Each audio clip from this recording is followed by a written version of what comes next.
Feche seus olhos, vamos orar. Espírito Santo de Deus, tudo faz sentido se o Senhor estiver movimentando e fazendo. Tudo faz sentido se o Senhor pegar as nossas intenções, orações e traduzir aos céus. Espírito Santo, tudo faz sentido se tu conseguir, se o Senhor estiver entre nós e fazer com que a palavra entre nas entranhas do nosso íntimo e faça mudanças reais internas, porque nós não queremos mudar fora antes de mudar dentro. Por isso, vira as chaves do nosso coração para que a gente possa compreender e assim desfrutar da tua palavra rica e poderosa. Em nome de Jesus, amém, amém. Bom, eu estava meditando na palavra que eu iria trazer hoje aqui, e Deus trouxe para mim a história de dois homens que se entrelaçam e fazem menção nas escrituras como continuidade e legado. Eu queria falar sobre Moisés e Josué. Interessante que Moisés, você conhece bem a história de Moisés. Moisés foi um gigante, né? Um herói na fé. Por que Moisés foi um gigante? Porque Moisés foi uma figura de Jesus no Antigo Testamento. Moisés tira o povo do Egito, da escravidão, e o que Jesus fez foi nos tirar do império das trevas e levar para o reino do seu Filho. Então, o que Jesus fez, tem uma figura no Antigo Testamento de Moisés. Moisés prefigura esse Jesus que liberta a gente. E Moisés, à frente, passa pelo mar vermelho. Você conhece a história, o Moisés abrindo o mar. Tem fotos antigas nas casas dos nossos avós, aquela foto, né, com as paredes de água e o povo passando. É conhecido, a escola dominical prega sobre Moisés e o mar se abrindo. E Moisés é realmente um gigante, um libertador. É tão gigante que ele representa toda a lei do Antigo Testamento. Moisés, ele aparece junto com Elias numa transfiguração no monte, da transfiguração. E Moisés, sendo essa figura de grande envergadura, deixou um sucessor, alguém que continuou o que Moisés começou. Foi Josué. E aqui já começa a entrelaçar as histórias, porque todo homem que trabalha só para si e não pensa geracionalmente, ele está fadado ao fracasso, ainda que tenha sucesso. Vou repetir: ainda que você e eu tenhamos sucesso, se nós não pensarmos geracionalmente e pensarmos apenas em nós, agora, ainda que tenhamos sucesso, fracassamos. Porque se você não pensar geracionalmente, você não vai, por exemplo, ensinar o teu filho no caminho que deve andar. Porque quem pensa geracionalmente não pensa só em si. Ele faz renúncias hoje em favor, por exemplo, dos filhos, ou de filhos na fé, ou de discípulos, para que eles cresçam e deem continuidade naquilo. Quem pensa em viver só o seu reino vai cometer o erro de Ezequias, o erro de pensar só no seu reino e não pensar na continuidade, de abrir os seus tesouros antes do tempo, de expor demais a sua vida. Então, dar continuidade é muito importante. O que de você vai ter nos seus filhos depois que você morrer? O que vai ter nos seus netos depois de você morrer? O que você vai deixar cravado na vida deles? Que legado você vai deixar? De forma alegórica e romântica, o que vai estar escrito na lápide, não do seu túmulo, mas no coração dos seus filhos? Porque pedra e papel aceita qualquer coisa, mas no coração dos seus filhos, dos meus filhos, discípulos e pessoas que a gente cuida, o que a gente está deixando? E Moisés, ele teve um sucessor que foi Josué. E mesmo Moisés sendo quem foi, Josué depois teve a sua envergadura, teve a sua participação nesse processo. Mas eu queria ver alguns pontos que Moisés não foi um exemplo, não foi um modelo, não foi alguém que poderia dizer assim: isso aqui eu vou copiar, isso aqui eu vou fazer. Vou fazer uma pergunta aqui retórica, você não precisa responder. O que você viu no seu pai que você disse: eu nunca vou fazer? E o que você viu no seu pai que você disse: isso aqui eu vou fazer sempre? Com certeza você fez escolhas do seu pai, da sua criação. Pastor, eu não tive pai. Então você fez uma escolha: não vou ser um pai ausente, não vou fazer o que meu pai fez. De alguma forma nós pegamos, escolhemos. E como que a gente vai saber escolher? Com a sabedoria, a graça e os princípios que a gente tem de Deus. A nossa escolha é em cima do que a gente acredita. A gente sempre escolhe em cima do que acredita. O seu extrato bancário revela o que você acredita. O que você pesquisa na internet revela o que você acredita. O que a boca fala do que o coração está cheio. Não tem como. Você vai jogar para fora, quando abrir a boca, o que está dentro. E a gente vai fazer escolhas a partir do que somos. Então, à medida que somos parecidos com Cristo, fizemos escolhas parecidas com Cristo. À medida que andamos com Jesus, fazemos escolhas parecidas com Jesus. E à medida que nos afastamos de Jesus, fazemos escolhas diferentes do que Ele faria. A pergunta: o que faria Jesus em meu lugar? Tem que ser diária para um discípulo de Jesus. Pois bem, quero citar 3 situações de Moisés, e depois eu quero entrar em 4 pontos de Josué. Primeiro ponto de Moisés: ele não teve uma referência paterna. Moisés não teve uma referência paterna. Ele foi criado pela filha de Faraó e por sua mãe Joquebede. Então, ele não teve a figura paterna do lado dele. Logo, Josué tinha falta na sua identidade. Como é que você sabe, pastor? É só você ver a história de Moisés. Falei José? Não, não é Moisés. Moisés, né? Sai daqui, José, agora não é a tua vez. Moisés não teve uma figura paterna firme. Logo, ele teve a identidade dele distorcida. Um jovem, um homem, uma mulher que cresce sem a figura paterna, ele vai ter falta de identidade. Logo, qualquer coisa conduz ele. Vou dar um exemplo na prática. Pesquisa científica de campo. Vai nas casas de dependência química e pergunta: de cada 10, quantos não tiveram uma referência paterna? Você vai se apavorar. É mais de 80%.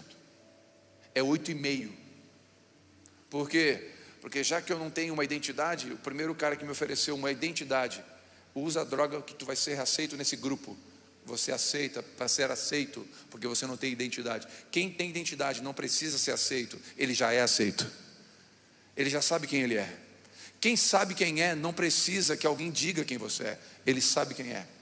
E Moisés, ele não tinha uma identidade tão firme, tanto que quando ele foi criticado, quando ele foi defender um egípcio, um hebreu matou um egípcio, criticaram ele e vazou para o deserto. Ele não soube enfrentar. Inclusive tem homens aqui me ouvindo que não sabem enfrentar problema. O que é enfrentar problema? Enfrentar problema é ter identidade. Enfrentar problema é dizer: esse problema é meu, então ele é meu. Me dá aqui, não é da minha esposa. Quem tem que resolver o problema lá de disciplina do meu filho na escola? Sou eu. Então é meu problema. O meu filho, a minha filha está com a identidade sexual em crise. É meu problema. Agora, se você não tem identidade, você não assume problema. Você não sabe bater no peito e dizer: eu vou assumir, eu vou pagar essa conta. Quer ver uma falta de identidade? Homens que têm filhos antes do casamento ou fora do casamento, eles não assumem esses filhos. Não assumem. Por quê? Falta de identidade. Falta de postura de assumir problemas. Um homem é um solucionador de problemas. É característica nossa, solucionar problemas. Só que quando a gente não tem uma identidade bem firmada, e a paternidade tem esse poder de dar ou não uma identidade, Moisés não teve um pai. Ele foi criado por mulheres. Pastor, uma mulher não pode fazer um papel bem feito? Pode, mas nunca fará igual. Claro que pode. Tem mães que fazem trabalhos maravilhosos, avós que fazem trabalhos maravilhosos pela ausência de pais, mas nunca substituirá na altura. Porque Deus deu para o homem um chamado de trazer identidade para os filhos. Por isso que é o pai que coloca a identidade no menino e na menina. É o pai que faz isso. É o pai que impregna no coração do menino e da menina que ele é um homem, que ela é uma menina, uma mulher. A menina se arruma, bota um vestidinho e mostra para o pai: olha aqui, pai. Aí o pai não está nem aí, ele está na internet, ele está vendo o esporte, ele não afirma a identidade, ele não está ali com o menino dizendo: não, você é meu menino, vem cá, vamos no Muay Thai. O que é isso? Vem cá que tu vai descobrir, vai apanhar aqui comigo. Não, isso aqui é coisa de homem, vem cá. Sabe o que todo pai de menino tinha que fazer? Tem uma certa idade, comprar uma caixa de ferramenta. No momento que pode usar as ferramentas. É uma idade que tem ali um mínimo, né, que dá para usar. Uma chave de fenda.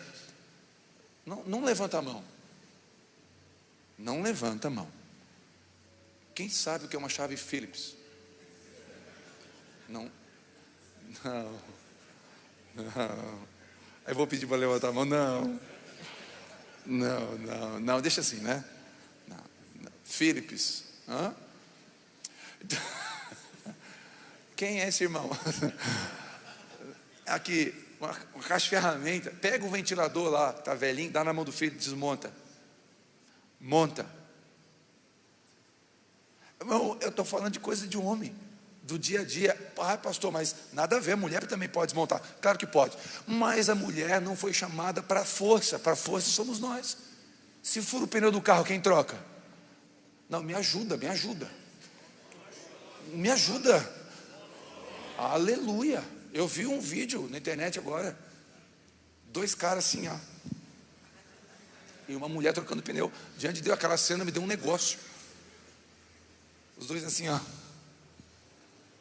com uma bolsinha atravessada aqui.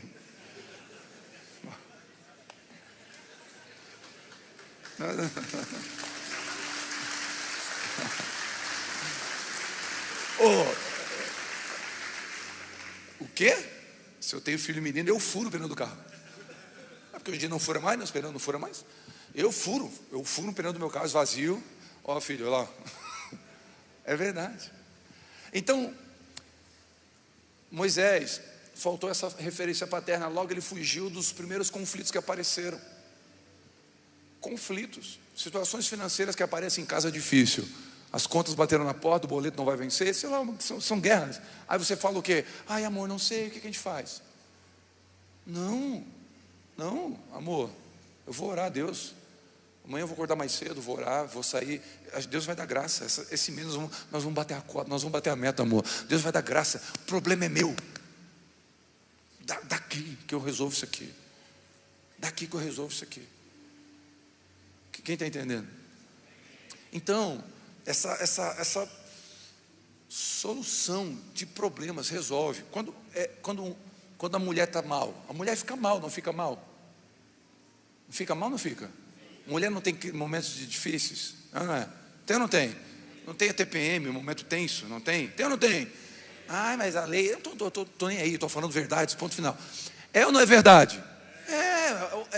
Biologicamente ela muda, tem o período que ela fica mais velha, menopausa, são períodos hormonais, a ciência prova, ela fica mais difícil, ponto final, ela fica, beleza, quando ela está mais difícil, ela está em crise, quando ela está em crise, qualquer coisa mexe, ela fica emocionalmente diferente, ela começa a chorar, porque eu não consigo isso aqui, aí o homem fala que calma, amor, calma, o que houve? Não, mas vai passar.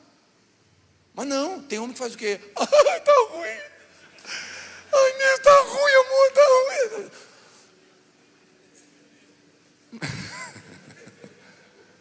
Aí ela vai chorar para quem? Homens que tragam segurança. Posso ouvir um amém? Tá bom. E outra coisa que Moisés não fez, ele não circuncidou os seus filhos. Isso está em Êxodo capítulo 4. Ele não circuncidou os seus filhos. Então Moisés cometeu um erro. já que ele não teve uma referência paterna que trabalha na circuncisão, que traz a identidade, ele não repetiu, ele não fez, ele não teve um modelo, ele acabou não circuncidando seus filhos.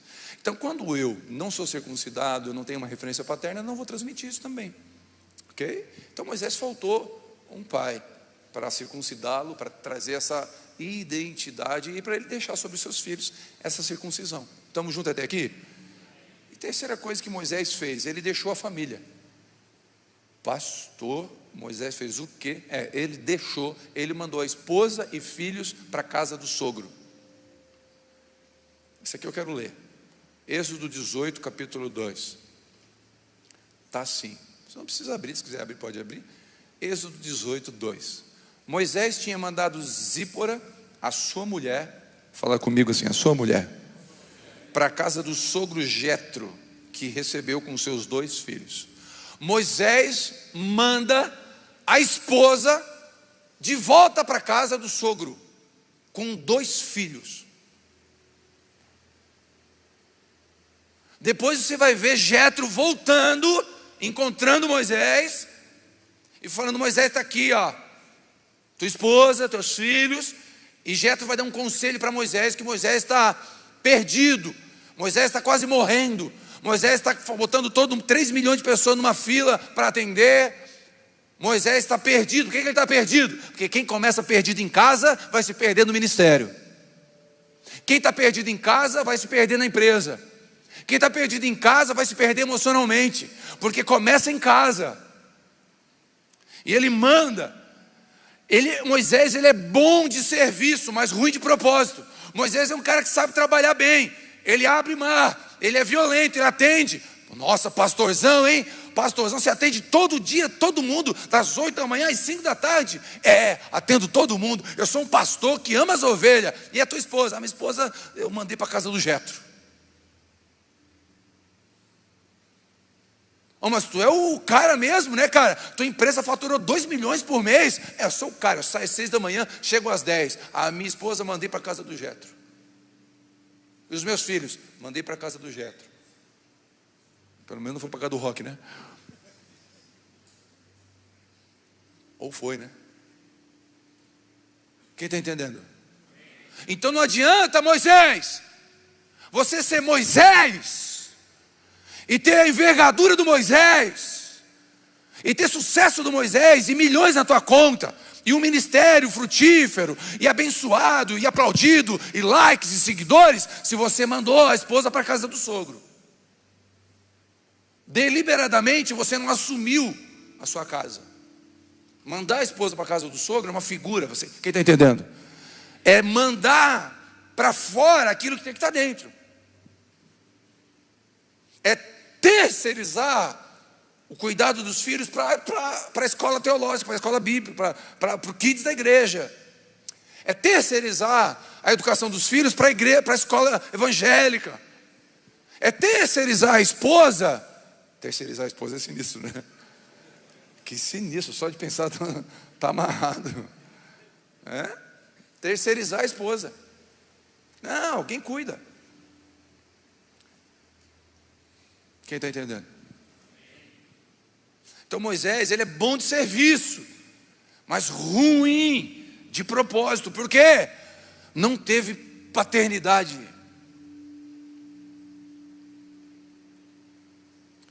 Ele produz bem, mas frutifica pouco. Opa! Qual a diferença de produzir bem e frutificar pouco? Porque a produção não tem semente. A frutificação tem. E a Bíblia manda a gente ser frutífero. Por quê? Porque a gente não só dá resultado, a gente dá fruto. E fruto tem semente. E semente fala de continuidade. Se o que eu estou fazendo não está ficando semente para amanhã, eu sou bom de produção, mas ruim de frutificação. Se eu estou trabalhando para ter uma igreja cheia aqui no domingo, e quando eu morrer acabar tudo, eu sou bom de produção, mas sou ruim de frutificação. Se você está trabalhando na sua empresa para você só ser rico, você é bom de produção, parabéns, mas ruim de frutificação. Quando você morrer, seus filhos vão vender a empresa, vão gastar o dinheiro e vão para a miséria.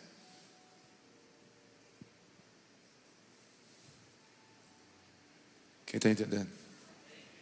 Eu te abençoo para que você seja bom de produção, mas antes, bom de frutificação. Para que você frutifique, para que tenha semente dentro do fruto. Estamos juntos até aqui? Moisés tira do Egito, mas não leva para a terra prometida. Moisés é bom de trabalho, mas é ruim de destino. Moisés é bom no culto de libertação, mas é ruim no culto de propósito. Moisés é bom para dizer não, mas ruim para ensinar. Moisés é bom para botar comida na mesa, mas é ruim para sentar na mesa. Moisés, ele fala assim, ó, eu estou botando comida na mesa, não está faltando nada, está bom, não preciso de mais nada. Isso é Moisés. Eu não mato, não bebo, não fumo. Moisés. Está faltando alguma coisa aqui em casa? Está aqui a comida, a geladeira está cheia, as contas estão pagas. Bom de trabalho, Moisés. Tem comida na mesa, mas falta você na mesa, Moisés. E os seus filhos, mais que comida na mesa, querem você na mesa. Quem está entendendo? E Josué, e aí há uma passagem aqui. E Josué, ele representa essa passagem de bastão, de crescimento. Eu te abençoo e abençoo essa comunidade. Eu oro para que essa comunidade, a sua casa e a minha, possa crescer, para que os nossos filhos sejam melhor do que nós. Amém ou não? Os discípulos serão melhor do que nós. Os próximos professores da escola bíblica serão melhor que nós. Os próximos pregadores dessa igreja serão melhor do que nós. Os próximos pastores dos grupos de convívio, os líderes de ministério serão melhor do que nós. Amém ou não? Porque é uma continuidade de crescimento. Isso é prosperar, é continuar. Aí Josué continua. Josué tem um pai. 27 vezes a Bíblia diz Josué, filho de Nun. 27 vezes a Bíblia vai dizer Josué, filho de Nun. Moisés. Quem é Moisés? Moisés. Josué, filho de Nun. Josué tinha pai. Começa a mudar a história aqui. Josué já não é alguém que tem ausência paterna. Ele tem um pai. O que o Nun ensina para ele? Não sei. O que Nun fazia? Trabalhava com o quê? Não sei. O que Nun fazia? Não sei. Agora, uma coisa é certa. Esse cara teve um pai. Deixa eu fazer uma pergunta para vocês. O que leva um filho a ir para a faculdade de filosofia numa universidade federal, enraizada, infectada com marxismo, infectada com todo tipo de ismo do inferno? O que leva um jovem a ir para uma faculdade de filosofia, numa universidade federal, lá, ficar firme nos propósitos de Deus, não se corromper nem para a direita nem para a esquerda, e dizer, eu sirvo o Deus dos meus pais? Não sei, eu queria conhecer os pais de Daniel, porque foi o que Daniel fez na Babilônia. Daniel está na Babilônia e ele fala, eu sirvo o Deus dos meus pais. Cara, queria conhecer os pais de Daniel. Se você acha que Daniel era grande porque entrou na cova do leão, imagina os pais dele, que ensinaram esse menino a entrar numa faculdade e permanecer firme na fé. Infelizmente hoje, de cada 10 jovens crentes que vão na faculdade, 5 desviam em 6 meses, porque não tiveram um pai de Daniel, não tiveram um Nun. Josué, filho de Nun. Segundo, Josué dá propósito, ele continua o legado e coloca os seus na terra prometida. Tudo bem, Moisés não colocou. O que Josué fala? Nada, eu vou dar continuidade. Já que Moisés não completou, eu vou completar. Moisés não fica dizendo, esse Moisés é um fraco, né? Não, Moisés não fica sapateando em cima daquele que errou lá atrás. Então, uma das coisas que eu tenho que aprender é, se os meus pais, na fé, ou pais biológicos erraram, eu não vou sapatear em cima do erro deles, eu vou continuar a partir dali. Amém ou não? Eu vejo um monte de gente que sai da igreja tradicional. Quando eu falo igreja tradicional, é igreja com usos e costumes, essas igrejas mais rigorosas no tocante a vestimentas e outras práticas. Eu vejo gente saindo desse lugar falando: ah, ali ó, tá vendo? Religiosidade, fui liberto. Espera aí, ô Josué, não precisa falar do Moisés. A partir de você muda, faz diferente com seus filhos. Se o seu pai errou nesse ponto com você, faz diferente com o seu filho. Não precisa atacar o seu pai. Um dos erros nossos, sabe qual é? É sair de uma denominação e falar dos erros que tinha lá. Tinha erro lá? Aprendeu? Faz diferente. Amém ou não? Faz diferente, para de falar o que não foi. Josué, não vê Josué nenhuma vez falando mal de Moisés. E todas as vezes que Josué vai falar, ele fala: assim como Deus foi com Moisés, Ele está comigo. Ele está dizendo: Moisés pode ter errado num ponto no outro, não interessa. Ele não entrou, ele bateu na rocha, não interessa. Deus era com ele. E deixa eu falar uma coisa, não interessa. Sabe essas igrejas tradicionais? Deus é com eles. Não, você não entendeu, Deus é com eles. Deus habita entre eles. Seja maduro para entender que é diferente com você agora. Mas não joga fora as coisas boas. Faz diferente do que não foi bom. Quem entende isso? Josué, ele tem uma percepção madura. Josué 24:31 diz: Israel serviu ao Senhor durante toda... Olha que coisa linda.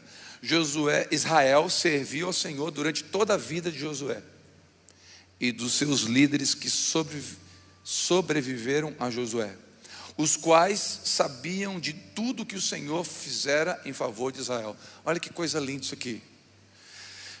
Israel serviu em todo o tempo em que Josué foi vivo, porque eles sabiam o que Deus fez para Israel. Deixa eu fazer uma pergunta: seus filhos sabem o que Deus fez na sua vida? Você já contou o seu testemunho para o seu filho de conversão? Já levou seu filho para tomar um café? Filho, vem cá, vou contar para você quem papai era antes de conhecer Jesus. E eu quero mostrar o que Jesus fez na vida do papai. Filho, deixa eu contar uma coisa, filho. Sabe essa bicicleta que tu tem? Eu orei para Jesus dar dinheiro para me poder comprar. Seu filho, sua casa está ouvindo sobre o que Deus fez em Israel? Você está inculcando na cabeça deles o que Deus, a história que você tem? Esses dias eu fui contar para a Isabela alguns testemunhos meus e da Vivi. Testemunhos pessoais. Testemunhos diários, do dia a dia. Algumas coisas do dia a dia, de que Jesus fez, momentos simples. Desde provisão a livramentos. Momentos, por exemplo, a própria história da Isabela. Nós tentamos ter ela por 9 anos. E a gente fala: você é um milagre, eu vou te contar por quê. E às vezes ela fala para alguém: você sabia que eu sou um milagre? Pensa no coração dessa menina: eu sou um milagre de Deus. Então quando ela entrar na faculdade, alguém vai trazer outra verdade sobre o coração dela. Já tem uma verdade: eu sou um milagre de Deus. Porque ela ouviu falar do que Deus fez. Do que Deus fez. Filha, hoje nós temos financeiramente uma condição melhor, mas deixa o papai contar de uma época que não tinha. Vou contar para ti uma história de um carro chamado Versailles. Eu conto para ela. Aí eu tenho uma fotinho da Vitória com 2 anos de idade no Versailles, toda queimadinha, porque era verão e a bobina, imagina, Versailles no GNV, a bobina queimava. Até descobri que tem que ser uma Bosch. Olha a propaganda de graça para a Bosch. E aí eu tenho essa foto e eu mostro para a Isabela. Isabela, essa aqui é a Mana. Quantos anos ela tinha, pai? 2 anos. Por que ela está assim toda queimada, toda vermelha? É que nesse dia o carro estava estragado. Ele estragou 3 vezes esse dia. Por que o carro estragava? Porque era endemoniado, filha. O Satanás habitava nele. O tranca-rua estava na roda. O Exu Caveira no motor. Esse carro era endemoniado, filho. E ela fala: como assim endemoniado? É assim, ó, ele andava manifestado. um para-choque amarrado com um fio. Por que ele era velho assim? É que o pai não tinha condições, filha, de comprar outro carro. Por que o pai não comprou outro carro? Porque a mamãe não trabalhou para comprar outro carro. Porque a mamãe estava cuidando da mana. A gente decidiu que era melhor cuidar da mana do que ter um carro novo. E ela está ouvindo falar do que o Deus de Israel fez para Israel. A Vitória ouviu a vida toda que a gente não teve trocas de carro e momentos por causa dela. Ela é importante. Ela sabe que ela é importante. Israel nunca se desviou de Deus enquanto Josué estava ali.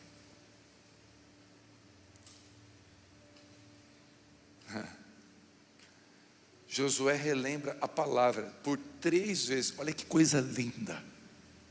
Por 3 vezes, Josué 1, Josué 8 e 23 e 24. Você lê depois, capítulo 1, capítulo 8, 23 e 24. Josué para todo mundo. Ei, todo mundo, Israel, reúne todo mundo. O que foi? Deixa eu lembrar da palavra que Deus deu para Moisés. Deus é um Deus de aliança. E deixa eu lembrar dessa aliança. Deixa eu fazer uma pergunta. Quantas vezes você fez isso com a sua família, na mesa do almoço, a qualquer momento? Quero lembrar da aliança que Deus tem com essa casa. E da aliança que essa casa tem com Deus. Por 3 vezes, Moisés relembra a lei. Josué relembra a lei que Deus deu para Moisés.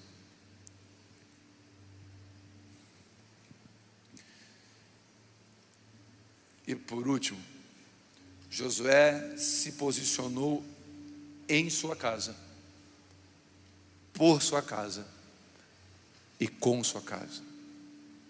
Vou repetir. Josué se posicionou em sua casa, por sua casa e com sua casa. E eu quero ler com você Josué capítulo 24, por favor, versículo 26.